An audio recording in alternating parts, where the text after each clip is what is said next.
Hey guys, it's Megan. Welcome back to my home library and another video. I am very sick today. I have COVID. I know I've said this in like every video lately. But yes, I am working from home today because obviously I can't go into the building yet until I'm not contagious anymore, and I still had a fever last night. Anyway, drink of the video. Pepsi Zero. Can't taste it. Lost my sense of taste and smell. That's beside the point. We are here today. I did not intend to film this video. I definitely never planned this video at all, but today I discovered the power of using Notion for work, and obviously it's not sponsored or anything, but I just have to share it with you because it is already changing my life. I kid you not. I feel so much better about like not being cluttered and just having everything in one spot. I'll kind of show you what I had going and show you how it was no longer sustainable. So just as an example, this is Notion, but before we get into Notion, if you've never heard of Notion, by the way, it's like kind of a place where you can do everything. It's just like a place to organize everything you want, and you can do anything. It's almost overwhelming what you can do with it, but I watched a very basic tutorial that took 10 minutes to watch on YouTube and kind of got the foundations of it, and I can link that video down below that I watched so you can watch it too, because in 10 minutes or less, you can kind of figure out the gist of it. Some people go really all out and do all kinds of decorating. I'm not going to do that. I'm going to keep it as minimal as possible right now anyway, just to get it set up.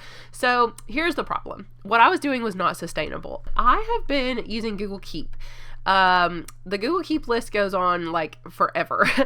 This is all stuff that's not just necessarily a to-do list. It's things that really could go in like a Google Keep note. I mean in a Notion thing instead, like barcode lists from Follett or whatever, books that are similar. These are just like resources that I could use, like book recommendation websites, things like that, things I need to remember to do for the book fair every year. I didn't know where else to put them, so I put them in a Google Keep note, but I feel like this is really more for like little post-its, little to-do lists, and so I need to go back to using it for that purpose and not be so overwhelmed with all of this. Not to mention my email. So this is my inbox. I don't know how many, can you see how many are in your inbox? It's a lot. There's a lot of emails in my inbox, but over here I have all these folders. This is the problem. I have things under AI, books to order, and I never go back and look at any of this because I don't even know it's there. Displays for the library. Look, it's all screenshots that I've emailed to myself. Look at this. This is awesome. I just wanted to remember that it existed. I would literally have to go find this post on Facebook to get to this link now. But if I had, Notion, I could just copy that link and paste it into the Notion and not have to go into this, then go find it on Facebook, then go to that link. I mean, this is not sustainable. Let's be real. There's just no way. Like, I love some of this stuff. And also, some are themed for different, like, months of the year. This would be great for the end of the year, in my returning books era. I won't remember that next year. I won't even remember I have that. I'll forget to look there. But if I put this in, like, a May folder or something, I bet I would remember that it's there. Finances. Oh, this one. This is just, like, the library media listserv thing for my state. Here's ideas I've got from them. But the problem is there's also some of their ideas here in library. I mean, seriously, what is this madness I have? What is this system? I don't even know. Makerspace ideas, but I forget that they're there. This folder is just, I think, totally empty. Resources. Don't even get me started on resources. And if I don't remember who sent it to me, then I can't even hardly search for it when I'm looking for something. So that's not sustainable. Now, let me show you what might be the worst problem yet. You think that that's all bad and quite frightening. Where's my phone? Then let me just tell you what. I have 93 tabs open on my phone. 93. And do you know probably a good, 80 of them are school resources that I just didn't want to forget about. And they've been on my phone, some of them for like a year or more. Yeah, they're just tabs I've had open on my phone because I don't want to forget about the stuff. And then I never know it's there and I never go back and look at it. But if I had it in one spot, I could use it. And I got to the point today where I felt so overwhelmed by everything I had and how I could not find anything. After 5 years of being a librarian at this school and being an English teacher before that, just having so many resources. So I've decided I'm going to keep Google Keep as my to-do list. Yes, it's going to be my like daily kind of checklist or whatever. But for like long-term ideas, like look at my to-do list. Look at this. Not only does it have to-do stuff, like for now, here's ideas to put on my display on my big screen. Ideas don't need to go here. That's not a to-do thing. That's just ideas. These are some to-do things for later. Here's just some ideas for later. Here's an activity I could do with students. That's not a to-do item. It's just an idea. Here's things to do once I get back into the library at school. Okay, that's these. okay, well, that's frightening. It just keeps going.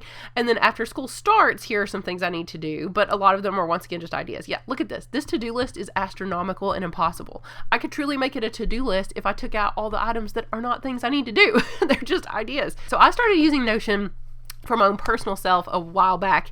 I don't use it very often, but I keep track of like YouTube video ideas on there and like TV shows and movies that are on my radar that I want to watch. So I decided today I had to do something. Something had to give. And this seemed the best option. So here's what I did so far. I've barely started. Like I just started 2 hours ago. No, I started at 2 o'clock and it's 4. Yeah, I started pretty much 2 hours ago and I haven't even done it the whole time. Probably an hour and a half or less, and I've already done all of this. Now, all I did was put a tiny little, like you can put little things. Basically, when you first start Notion, it's just kind of blank. And I added these different pages over here. Right now I have, monthly library stuff, displays, books, lessons, makerspace, professional development, and then we can move library activities way up because I do that like all the time. Somewhere there. Okay. I can work on that more later. Okay, monthly library stuff. So I thought I'd put stuff here. Right now, I don't think there's anything. Yeah, these pages are just blank, but you can put anything you want. You can add this little plus sign, click the little plus sign. I don't even know all the stuff you can add, but it's a lot. You can add like anything. Look at this, databases, look, it just goes forever and ever and ever with all the stuff you can add. It's almost, like I said, it's overwhelming, but you can just press the slash button and that menu pops up, which is really nice too. Oops, I don't need to actually do that. There we go. You can make it look super pretty. People have made them so decorative. If you go to templates, you can even see, like, maybe I wanted to use a template on this page, and you can see some of the things that other people have made, and you can see obviously how much more decorated like these things are. Like, look at this thing.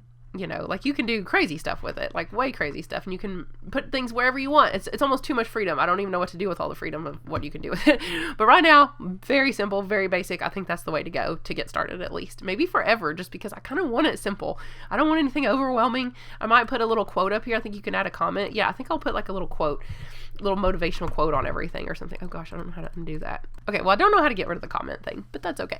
So right here, I'll put my monthly library to do stuff. Here are display ideas. So for my big like screen displays that I have everywhere, I found some things. Like, here's some things I just had pulled up on a tab. Like, look, this person made a rotating thing and I had a link to their presentation because they shared it in a training I went to. So here it is. This was on my computer. Like, look at this. This is so cool. It's very pretty. I was going to steal some of these slides, right, for my slideshow.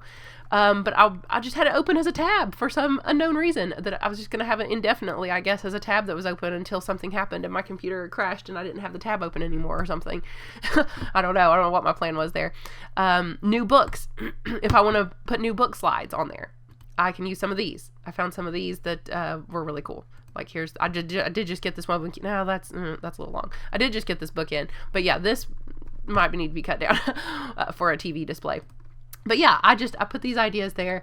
So KBA books, Kentucky Book Award books. I mean, some of them link to a Google Doc. This is a Google Doc, I think. Oh no, it's a slideshow thing too.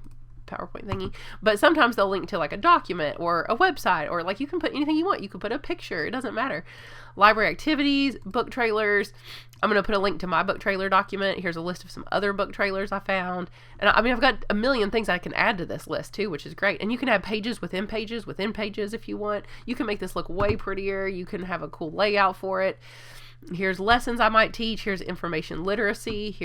I forgot I had this. I literally didn't know I had this until I was looking for something I did for library orientation, and I searched my Google Drive for the word orientation. And what popped up? This. I didn't even know it existed. And so now I'm like, ooh, this would be great. I should use it sometime. Not necessarily for orientation, but for something. So now I know where it is. Didn't even know it existed. Then I've got makerspace. I'm going to have other stuff on here too, I think, like things I might order, but here's some projects that they can make in the makerspace. Here's already some things I had. I've got a million more, obviously, but like, this is where I'm going to start putting them. I still got to go through and put all these. I just had to share it with you first before I did this all, because I was just so excited. Professional development. I'm just going to list a bunch of things I found that would be really good to look through for professional development. And I think if I have this all in one spot, because I have a feeling I'll add more over here too. If I have this all in one spot, I will be able to find things. When I want to do a display, I can look here. Or when I'm like, wait, what do I do? Maybe I'll put book fair. Maybe book fair will be in a monthly thing. Like, I always do the book fair in November, I guess now. Yeah, before, is it before? Yeah, before Thanksgiving break. So in November, I can make a whole page right here called Book Fair. Let's just go ahead and do that. Let's just make a page, and we're going to call it Book Fair.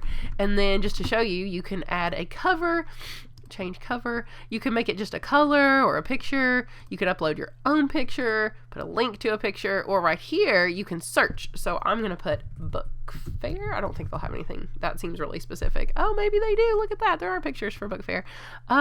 People shopping. Kind of looks like people shopping there. I'm going to pick that one. Is it going to load? There we go. Okay, it just looks kind of bad, but whatever. There it is. And then add icon right here. You can just pick something fun. You could pick a book emoji. You could go over here to icons and pick a book. Maybe I'll just do that. You can do a custom one. We'll just make it kind of blah, whatever. There we go. That's how easy it is to do. So I just absolutely love this, and I'm going to use it forever and ever and ever. So hopefully this was helpful at all to you to introduce you to Notion, and I will maybe update you on my Notion journey. Maybe when I get it finalized, I can show you again if you're interested. So thank you guys so much for watching, and I will talk to you guys again soon. Bye.